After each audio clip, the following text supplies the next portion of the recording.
श्री राम। बैसाख महीने में बांदरी की कहानी। बैसाख महीने में बांदरी की कहानी सुननी चाहिए। कहानी एक राजा तो जी को बैसाख महीने में खूब सुदियाँ उठ के गंगा जी रोज़ गंगा जी नहाने जातो। राजा को हुक्म थो कि मेरे से पहले कोई गंगा जी नहीं नहावे।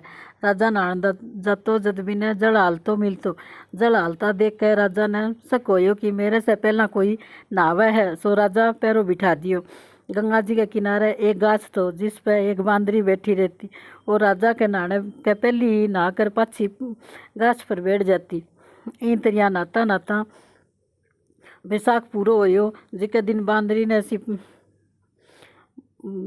ने सिपाही देख लिया और पकड़ के राजा के पास ले गया और बोलिया कि यह बांदरी आपसे पहले नहाती। राजा गोपरण तो कि अगर कोई लुगाई मेरे से पहली नहाती होएगी तो उससे मेरे सागे ब्याह करना पड़ेगा, ब्याह कर लूँगा। यहाँ इसलिए राजा बांदरी से विवाह कर लियो। बैसाख नहाने के पुण्य से बांदरी के गर्भ रह गयो। पूरा महीना हो गया। जद बांदरी राजा ने पूछो कि बच्चों होने के समय मैंने क्या करना चाहिए। जद राजा महल में टाली बंधवा दी और कहो कि तेरा दर्द चालन लाग जाए, जद या टाली बजा दिया कर, जद मैं आगे बंदोबस्त कर दूंगा। राजा के और भी रानियां थी जिन्हा का बच्चा को नहीं था।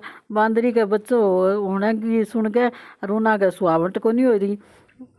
तो टाली बांधी देख कर रानिया बांदरी ने पूछो कि यह टाली क्यों बांध रखी है। जब बांदरी बोली कि मेरे से टाबर होने से मैं राजा ने बुलाने खातर बांध रखी है। रानिया कहो कि एक बार राजा ने बुला के तो देख आवे के। जब बांदरी टाली बजाई और राजा आ गयो। आगे कारण पूछो। जब बांदरी कहो कि रानिया के बोलने से टाली हलाई में तो। जब रानिया कहो कि यह तो जानवर है कि बेरो कितनी बार बजावेगी। थोड़ा दिन बाद जब बांदरी का टाबर होने लग गयो तो वह टाली बहुत लाई पर राजा आयो को नहीं। जद बार रानिया ने पूछो कि टाबर किया जानू। जद बार बोली कि आँख में तो पट्टी बांध ली और ऊखड़ी में सिर दे ले। बांदरी के बैसाख नहाने के पुण्य से बेंगे बहुत सुंदर लड़को हो गयो। होता ही रानिया बच्चा ने रोन की पहले ही दासी ने दे दियो और कहो कि नदी में बुआया हो। बांदरी का बाठो रख दियो और राजा ने भी कहा दियो कि बांदरी का तो बाठो हो है। राजा संतोष कर लियो कि रानिया कहे तो ठीक ही कहती होगी, टाबर को नहीं हो तो इंगे क्या हो तो उठी ने दासी बोले और रानिया कहीं टाबर को नहीं होयो तो यहीं के भी किया हो तो उठी ने दासी से बच्चों नदी में को नहीं गिर गयो। और जी को बा कुमार के खंडे में माटी लियाती बटे रखी आई। कुमारी ने खंडेड़े में माटी लेन गया। जब देखा तो बहुत सुंदर बालक सुत्यो पड़ियो है। जब कुमारी ने कहो कि आपने बच्चा को नहीं सो भगवान आपा ने बच्चों दियो है तो अगर आपा पाड़ लियांगा। कुमार ने बच्चा को नहीं सो भगवान भेजे, अगर तू पाल लेवे तो आपा घरा ले चलना। कुमारी राजी होगी। बेन आपके घरे लिए ही पाल पोस के बड्डो कर लियो।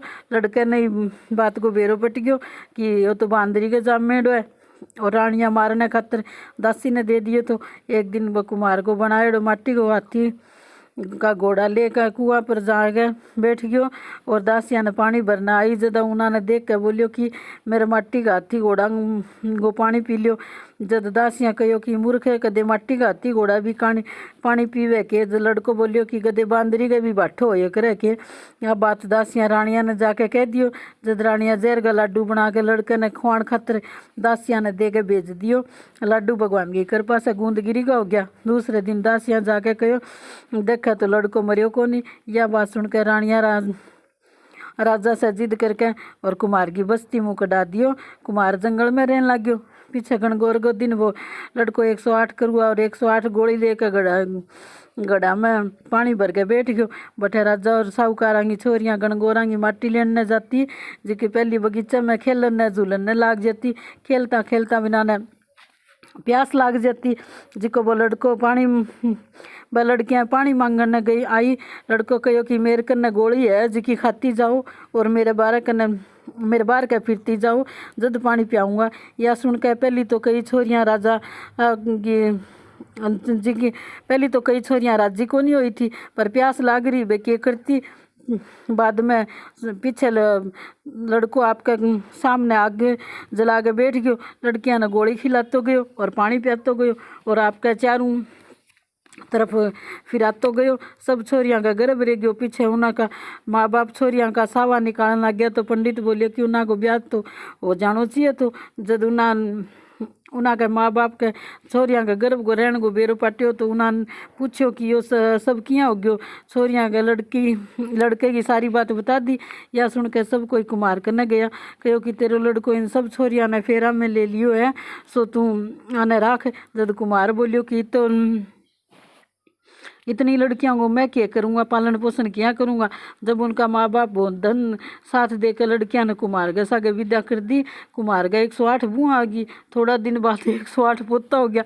एक दिन लड़को कुमार ने बोलियो कि आपके इतनी बुआ और इतना पोता हो गया, सो आप सारी नगरी में जिमावांगा। कुमारी सारी नगरी में राजा रानिया ने तो दिया ही। बांदरी ने छोड़कर राजा को सारो परिवार आ गयो। जब लड़को राजा से बांदरी ने भी बुलाने को हुक्म ले लियो। रथ पालकी में सजा के बांदरी ने लियान खातिर आपका आदमी भेज दिया। बांदरी आई, जब मैंने सोने की चौकी पर गद्दी बिछा के सभा में बिठा दियो। लड़को आपकी बुआ ने बता दियो कि बांदरी मेरे जन्म की माँ है। तो सारी बुआ सोने की मोहरा दे के बांदरी के पगा लागती गई और पोता ने गोदी में देती गई और बांदरी सबने आशीर्वाद देती गई। जना वे सबके समझ में कौन आई कि वो लड़को बांदरी की इतनी खातिरदारी क्यों करे है। रानियां समझ गई बांदरी को लड़को है। सो वो राजा ने कहो कि मारो तो अपमान हो गयो, मैं पाछा जावा। राजा जब लड़के ने पूछो कि बांदरी की इतनी खातिरदारी क्यों करे, तो वो कहो कि मेरी जन्म की माता है। और राजा ने पिछली सारी बात बता दी। जिसकी दासी के लड़को नदी में गिरने खातिर लेगी थी, वह बैठी बैठी थी। वह दासी राजा ने सारी बात बता दी। पीछे राजा सगली रानिया ने तो दुआग दे दियो और बांदरी ने सगली बुआ पोता लड़का ने गाजा बाजा घर लिया आयो। सगला ने अलग अलग महल में बिठा दियो चिना के और लड़को राज करने लाग गयो। पीछे राजा कुमार कने गयो, कहो कि तुम्हें मैं तेरे दोनों में थे दोनों भी मेरे सागे चालो। पर कुमार राजी को नहीं होयो। जब राजा कुमार ने बहुत सारो धन दियो, सारी दुनिया कहने लगी कि बैसाख नहाई कोई तो फल है, तो सब ने नहानो चाहिए। बांदरी बैसाख नहाई तो राजा को राज मिल गयो।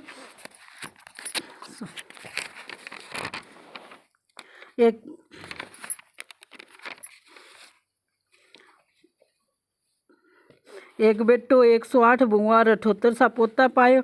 भगवान जी बांदरी ने सुख संपत्ति दी, बिया सब ने दियो। कहता सुनता हूँ कारो बर्तन हमारे सारे परिवार ने दियो। जय श्री कृष्णा।